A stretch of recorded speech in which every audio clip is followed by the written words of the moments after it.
Adventurers sail across an ocean to start a new life. A nation is born, which becomes the envy of the world. But in search of freedom, friends become foes, and these new Americans will wage a war against the world's greatest military power. We are pioneers and trailblazers. We fight for freedom. We transform our dreams into the truth. Our struggles will become a nation.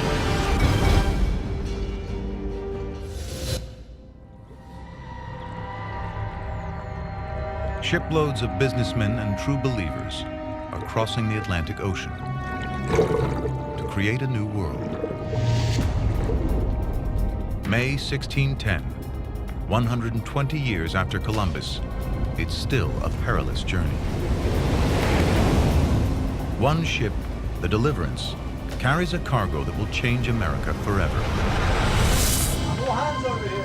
On board is John Rolfe, a 24-year-old English farmer, ambitious, self-reliant, visionary, a born entrepreneur. What takes us 6 hours today by plane was then a voyage of more than 2 months. 7 of the early adventurers out of every 10 will be dead within a year. But the risks are worth it. North America is the ultimate land of opportunity.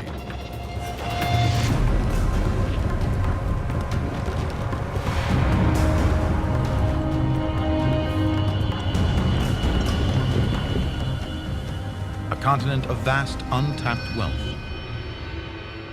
starting with the most valuable resource of all, land.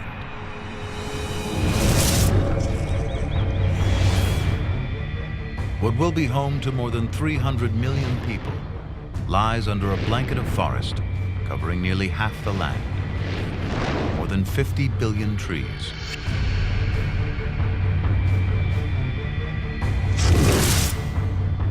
Further west, 9 million square miles of vast American wilderness. 60 million bison roam the plains.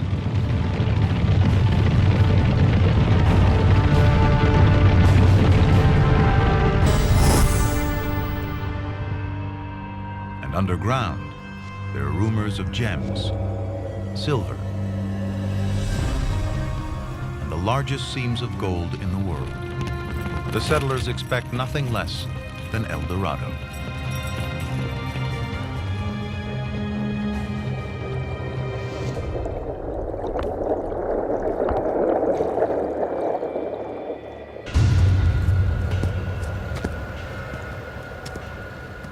But what Rolfe finds at the English settlement of Jamestown is hell on earth.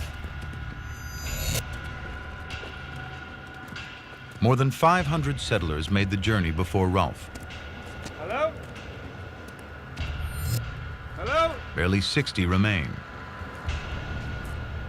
It's called the starving time. Having fed on horses and other animals, we ate boots, shoes, and any other leather we came across. They built Jamestown in the middle of a Native American empire.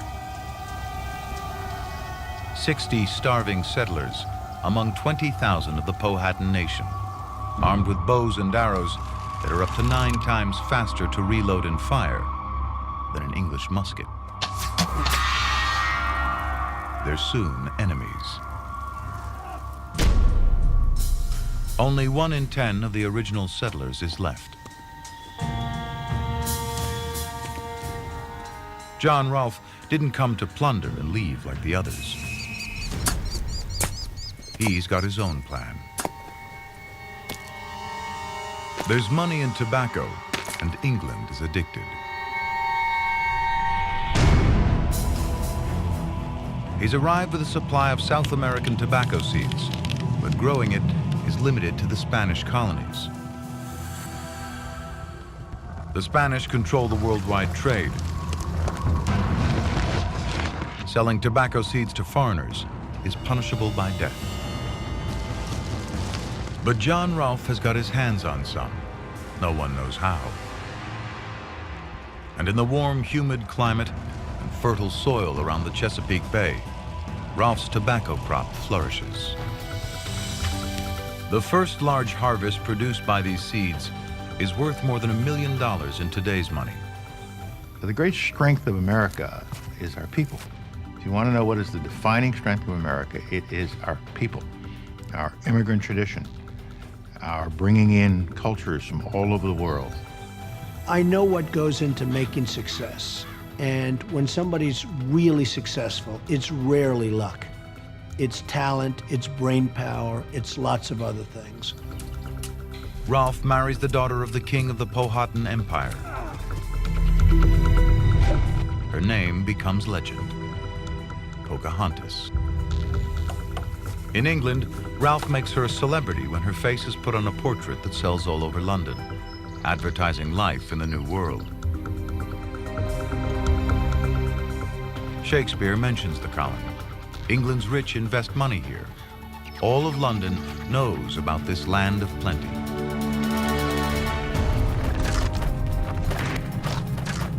Within 2 years, tobacco grows in every garden. From a living hell, Jamestown is America's first boom town.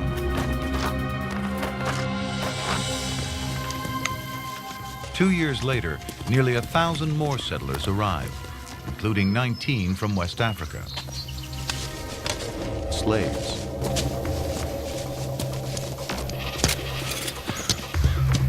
But some go on to own their own land in Virginia. 12 years after the founding of Jamestown, Africans were playing a shaping role in the creation of the colonies. That's pretty incredible. 30 years later, there are over 20,000 settlers in Virginia. America is founded on tobacco. For the next century and a half, it's the continent's largest export.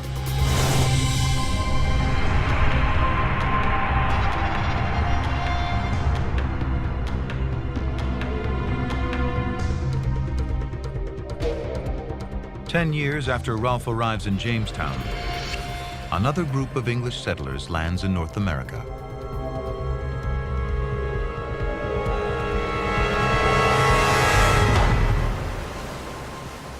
They come ashore on a deserted beach 450 miles up the coast from Jamestown and call the place Plymouth, after the English port they sailed from.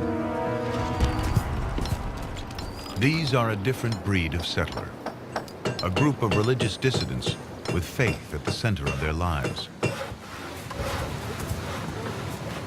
They made the dangerous Atlantic crossing seeking religious freedom in the New World.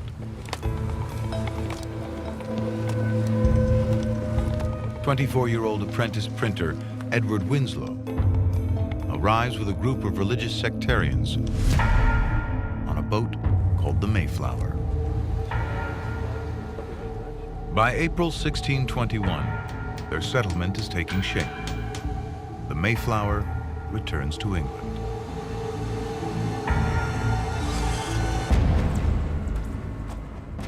The Pilgrims are on their own in an unknown land.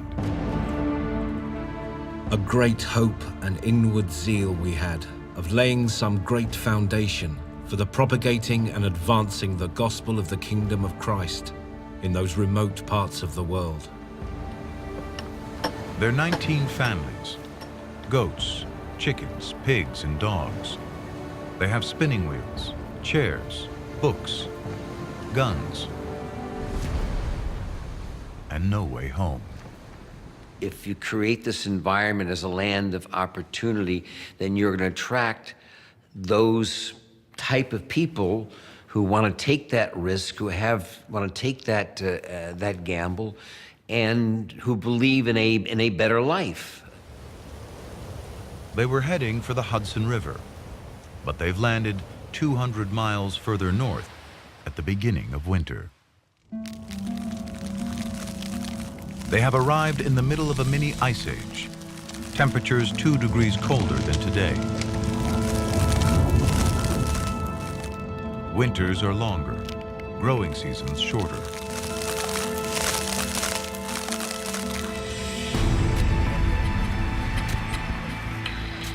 The soil is poor, little grows. Food supplies run low. In the first 3 months, more than half the pilgrims die. William Bradford is the governor of a community soon in desperate trouble. It pleased God to visit us with death daily. Disease was everywhere. The living were scarcely able to bury the dead. They died sometimes 2 or 3 a day. Of 100 and odd persons, scarce 50 remained. At times, only 6 are fit enough to continue building their shelters. Susanna White's husband dies that first winter. Edward Winslow's wife perishes a month after. Within weeks, White and Winslow marry. They'll have 5 children. Today, more than 10% of all Americans can trace their ancestry back to the Mayflower.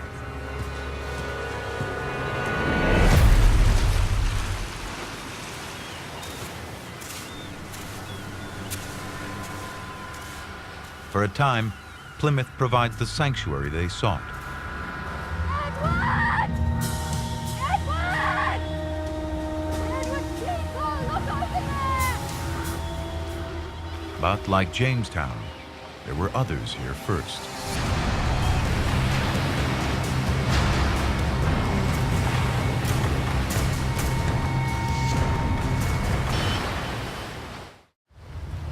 April 1621. The Pilgrims have been in the New World for 5 months. Barely half survived the first winter. But they're not the first Europeans to arrive on this coast. 5 years before, European ships brought light-skinned people and plague. Almost 9 out of 10 of the local people are wiped out.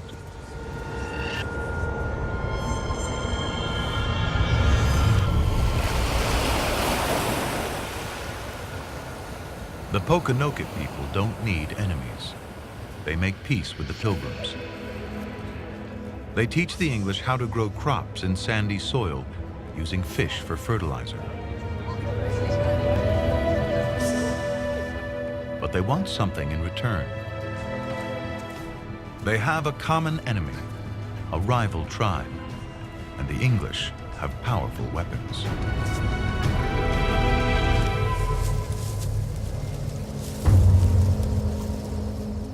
The Pilgrims aren't soldiers, but in the New World, they have to fight to survive.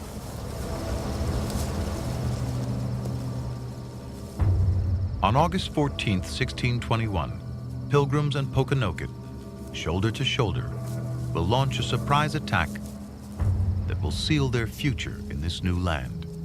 It was resolved to send 14 men, well armed, and to fall upon them in the night.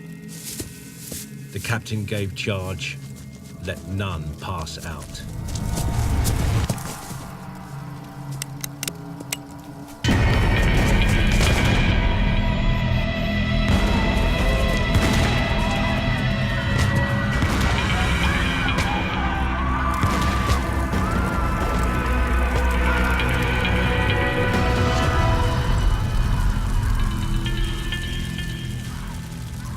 The rival tribe doesn't know what hit them. Surrounded, they have no answer for English firepower. Pokanoket and Pilgrims find common ground and a chance to survive.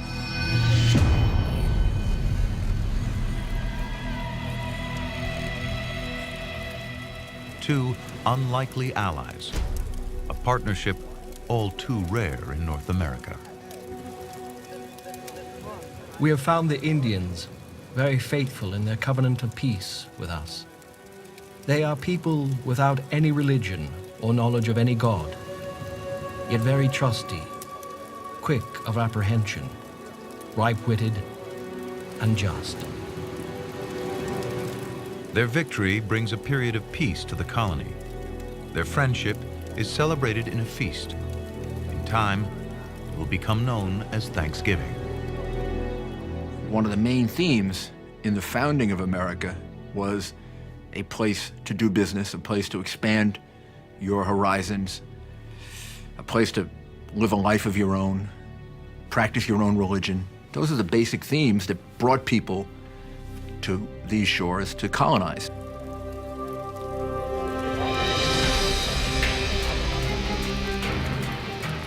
It's the start of a period of prosperity that will transform North America. From Jamestown and Plymouth, their descendants grow across the landscape.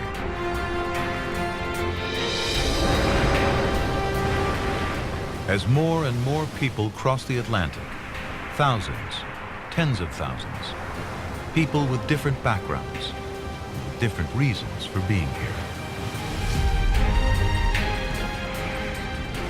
America becomes the place for everybody from everywhere.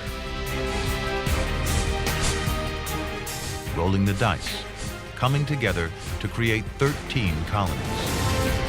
From Jamestown, agriculture spreads across the South. Dirt farms transform into sprawling plantations. Irish, Germans, and Swedes push back the frontier.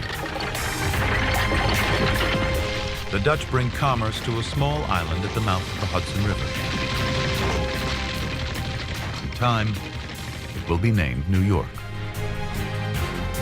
The colonists are 2 inches taller and far healthier than those they left behind in Europe. The Puritans average 8 children, and they are twice as likely to survive to adulthood. They are 20% richer and pay only a quarter of the taxes of those in England. Many still think of themselves as British, but each generation grows further from its roots. Nowhere more so than Boston. May 9th, 1768. 7 generations after John Rolfe's first tobacco harvest, the British want a bigger piece of the action.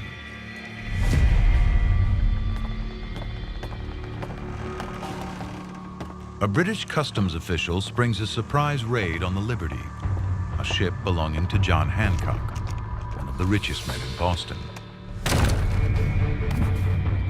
But Hancock's crew has other ideas.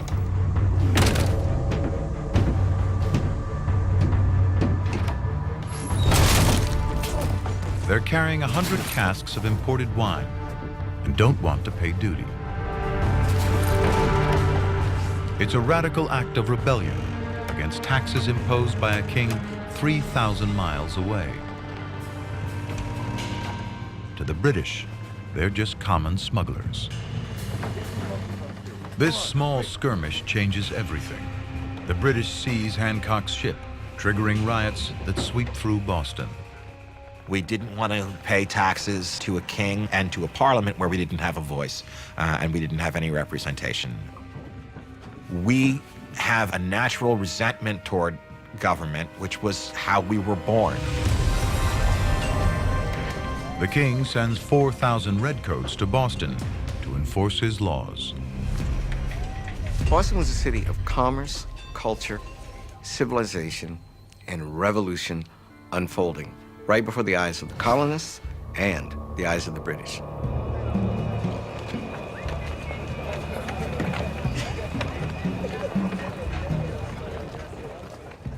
October 1768. British soldiers clamped down on Boston, a port crucial to the British Empire and a hub of global trade and commerce.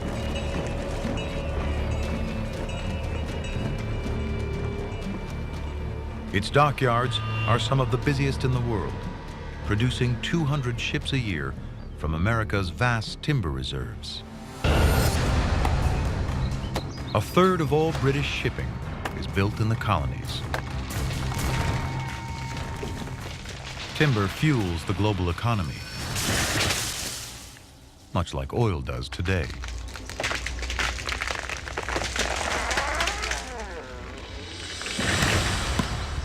Across New England, marks identify the tallest, strongest trees selected by the Crown for British ships. England has lost most of its forests. It wants American wood.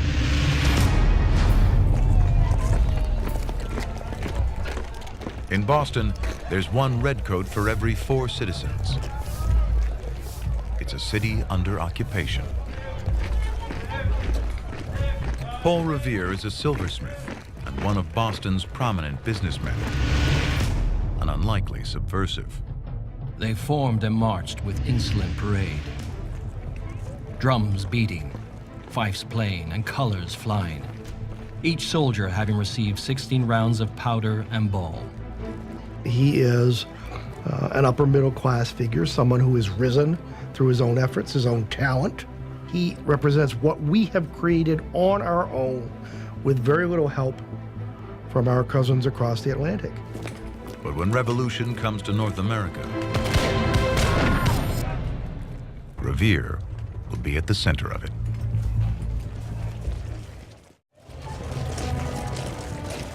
Boston and the 13 colonies are an economic powerhouse, critical to Britain.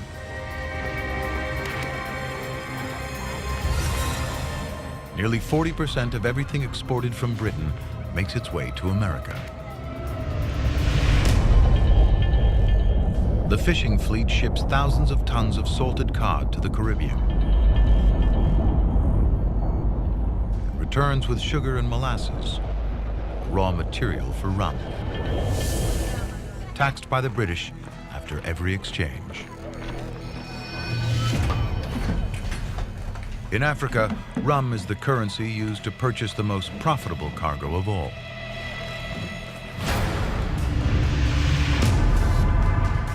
African slaves. Between 1700 and 1800, more than 250,000 Africans are brought to the American colonies. More slaves than all those who came of their own free will. Most wind up on large plantations in the South, but they're also critical to the economy of the North. 10% of Boston's population is black. Boston is a melting pot, and tension is building. Nobody likes invaders in their homes. To have people here, foreigners on your soil, is a great incentive for people to fight. March 5th, 1770. After 3 days of unrest, an angry mob roams the streets. Hundreds of men who lost their jobs and blame the British gather on King Street and face off against 8 redcoats with orders not to fire. What's about to happen will change America forever. A 17-year-old wigmaker's apprentice, Edward Garrick, lights the fuse.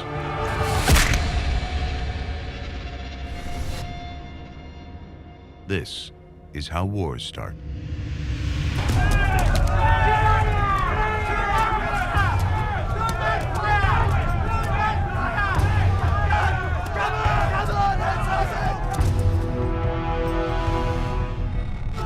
Private Hugh Montgomery is hit with a club.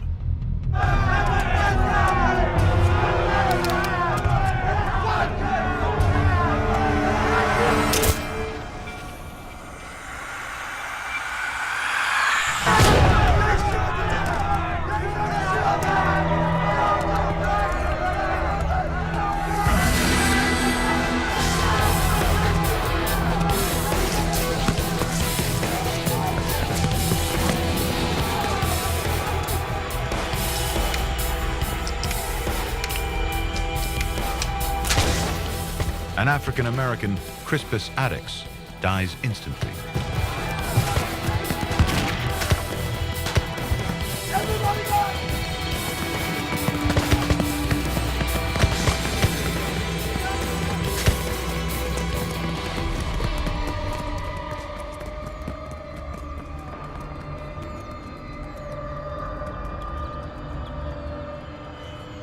When When the smoke clears, 4 more are dead. How Boston reacts will change the course of history. Silversmith and political radical Paul Revere captures the moment British soldiers kill 5 colonists in the streets of Boston. His engraving will fuel the fires of revolution as outrage spreads across the 13 colonies.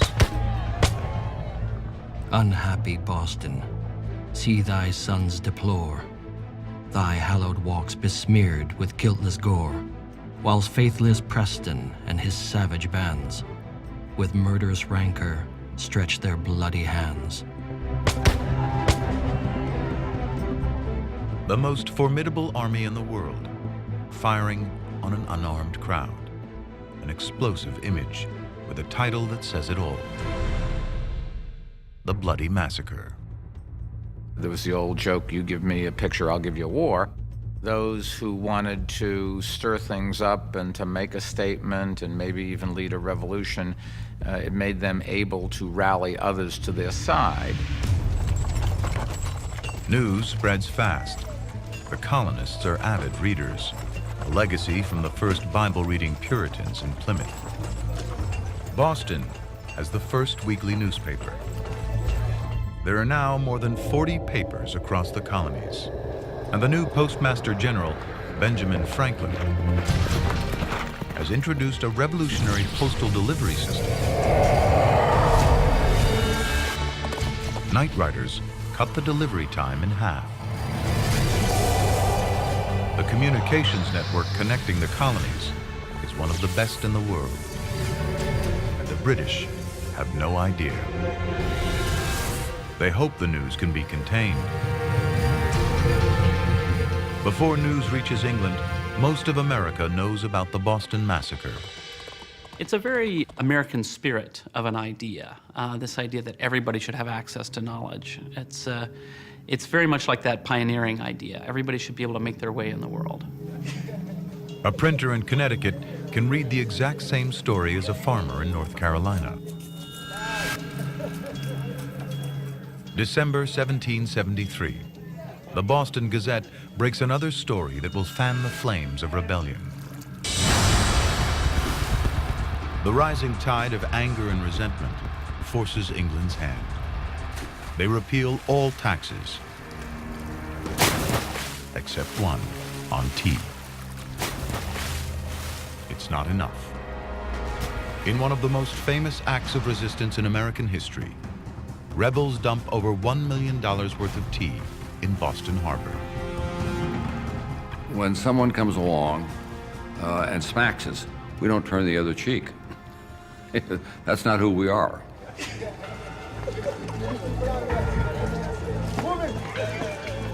The British respond by shutting down Boston Harbor,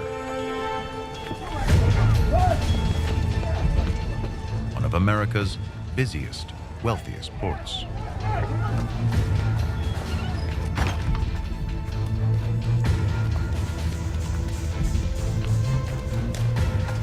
Come on out. Hundreds lose their jobs. Come on out. The British mean to strangle any resistance from the rebellious colony of Massachusetts. America is about to change forever.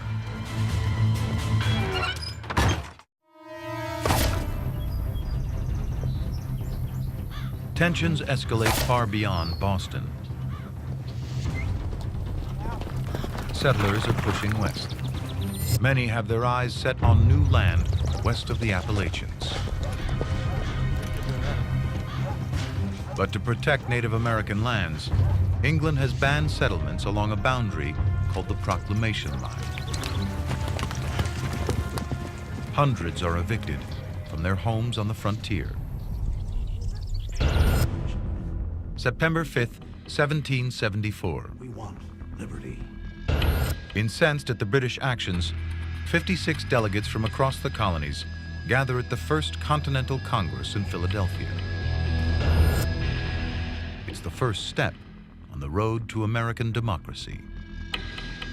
Among them are John Adams, Patrick Henry, and a gentleman landowner from Virginia named George Washington.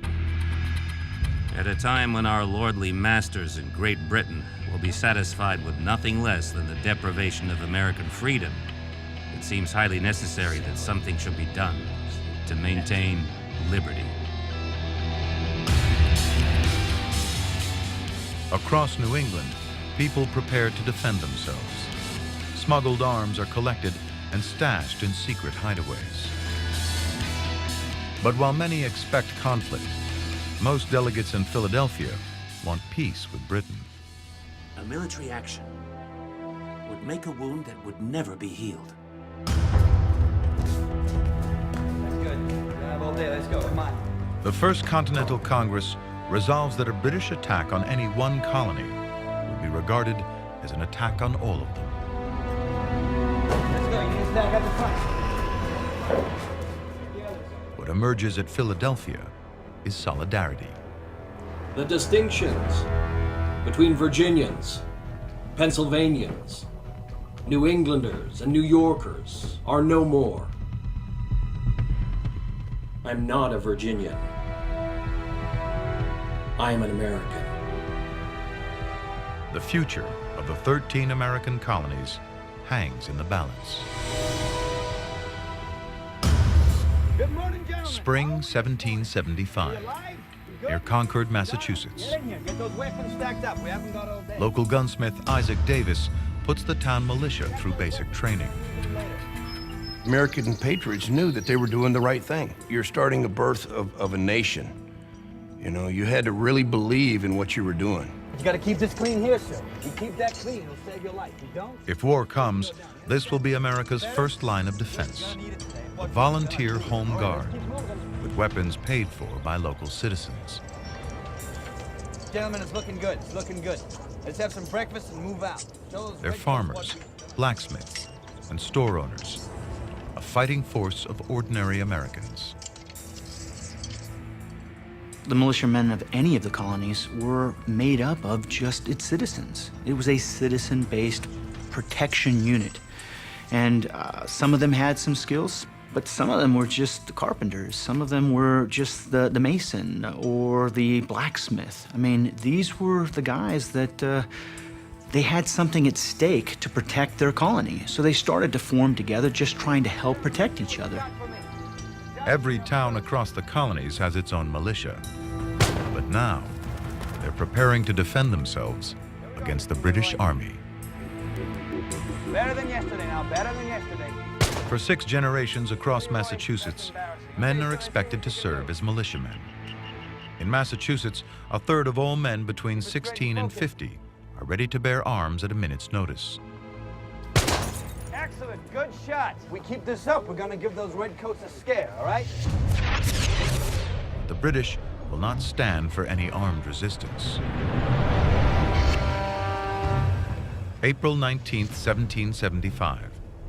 After midnight, 900 redcoats leave their barracks in Boston for Lexington and Concord, about 20 miles away. Their orders: arrest the rebel leaders and seize their weapons. News of the British attack also reaches Paul Revere. His midnight ride will alert local militias. Revere rides ahead of the British troops. His warning spreads from town to town across the New England countryside.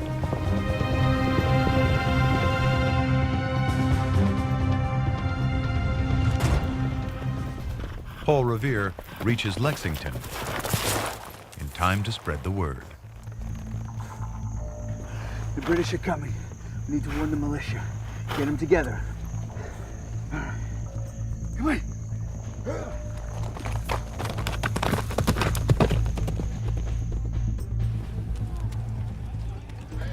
By 5 in the morning, 60 militiamen line up. They're commanded by a farmer, John Parker. They're faced off against hundreds of well-armed and highly experienced British soldiers.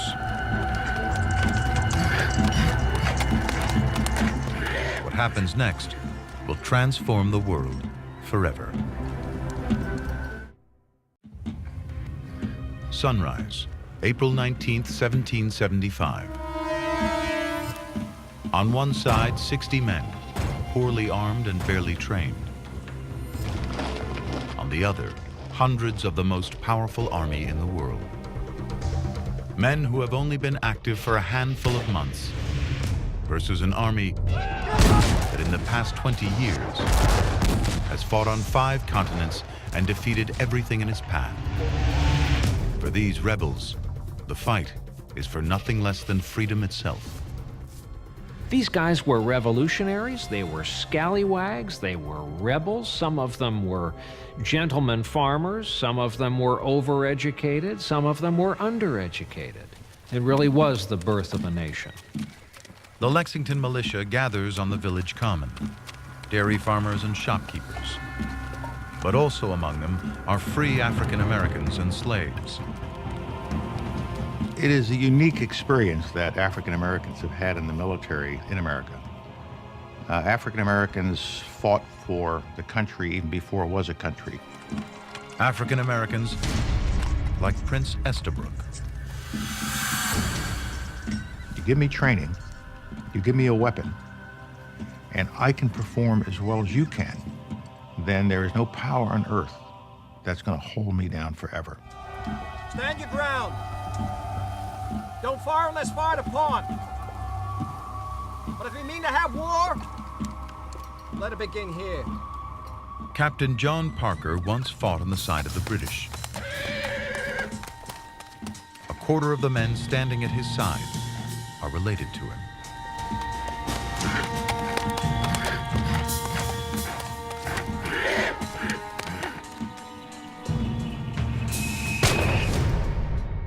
No one knows who fires the first shot at Lexington. But it's the shot heard round the world. I mean, the Redcoats, that's intimidating. The way they move, the way they march, the way they execute on that open space. I imagine on some level for the guy who works the printing press, this is overwhelming, beyond anything you could possibly articulate in words.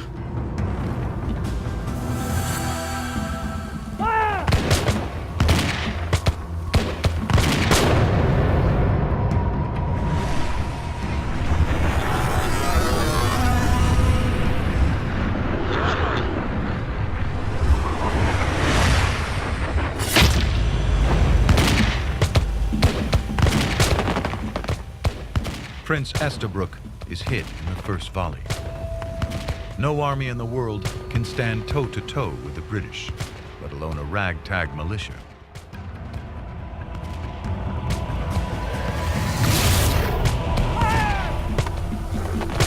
The British fired up to 4 times the rate of the militia.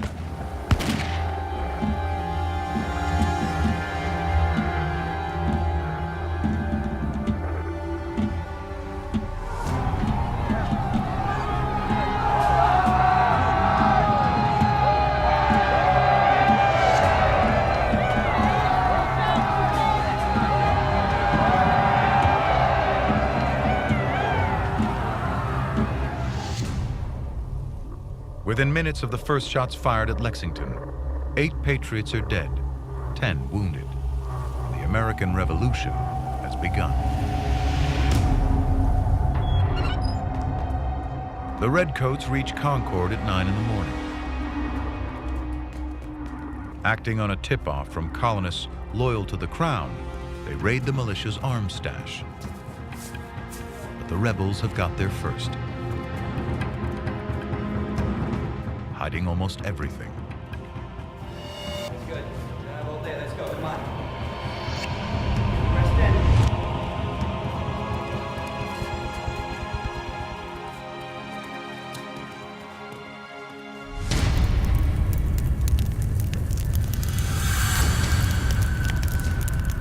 They continue to search for weapons, giving the Patriots more time to spread the word.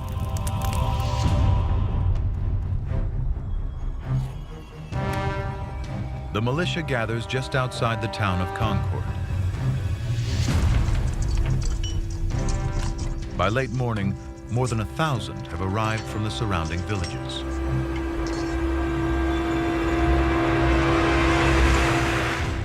Their plan, to defend their towns against the British.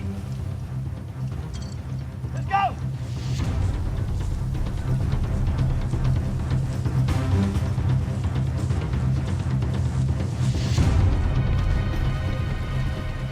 The British soldiers left their barracks 15 hours ago. And now, they face a 20-mile march back to Boston.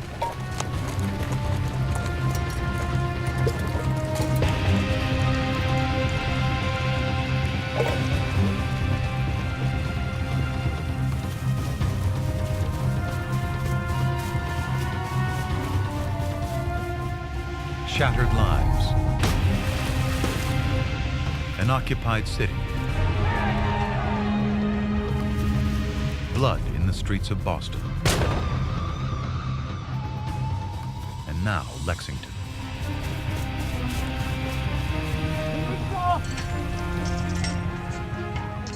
A people unified in the fight against tyranny.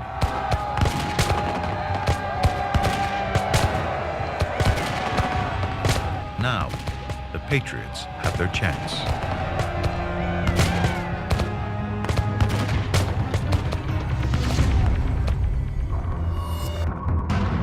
Gunsmith and militia leader Isaac Davis takes a bullet through the heart.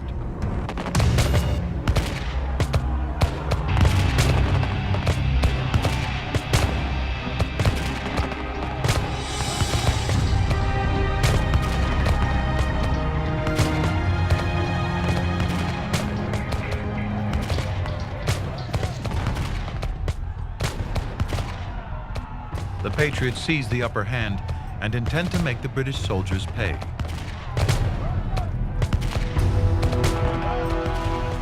They shadow the Redcoats' march, firing on them the entire way. A third are killed or wounded.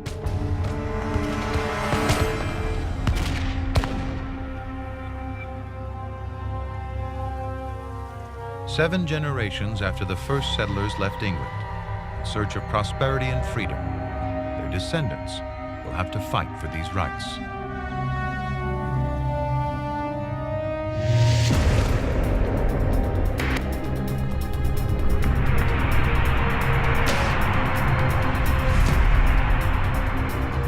Standing in their way is the might of the world's greatest military superpower.